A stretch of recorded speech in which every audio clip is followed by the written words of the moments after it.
جیسے کہ حضور کے صاحبزادے جو کافی آپ کی عمر کے اواخر میں جو ہوئے تھے، حضرت ماریہ قبطیہ کے وطن سے حضرت ابراہیم، جب ان کا انتقال ہو رہا عالم نزع میں تھے وہ، تو حضور کو خبر دی جا کر کے وہ معاملہ اب اس حد تک پہنچ گیا، تو آپ آئے، دیکھا، بچے کو ہاتھ میں لیا، اب وہ نزع کی کیفیت میں تھا، آپ کی آنکھوں میں 2 آنسو آ گئے، اور لوگوں نے کہا حضور آپ کے آنکھ میں آنسو؟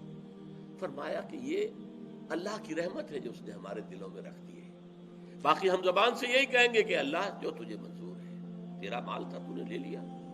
ہمیں کوئی احتجاج نہیں ہماری طرف سے۔ لیکن ایک فطری ایک جذبہ ہوتا ہے، فطری ایک کیفیت ہے جسے کہ ہم آج کہتے ہیں اپنی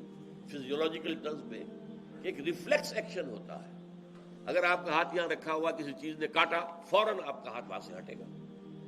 ابھی آپ نے سوچا تک نہیں ہے کہ کیا ہوا ہوگا، لیکن یہ ریفلیکس ایکشن ہے جس میں کہ آپ کے اپنے سوچ کو کوئی دخل ہی نہیں ہوتا،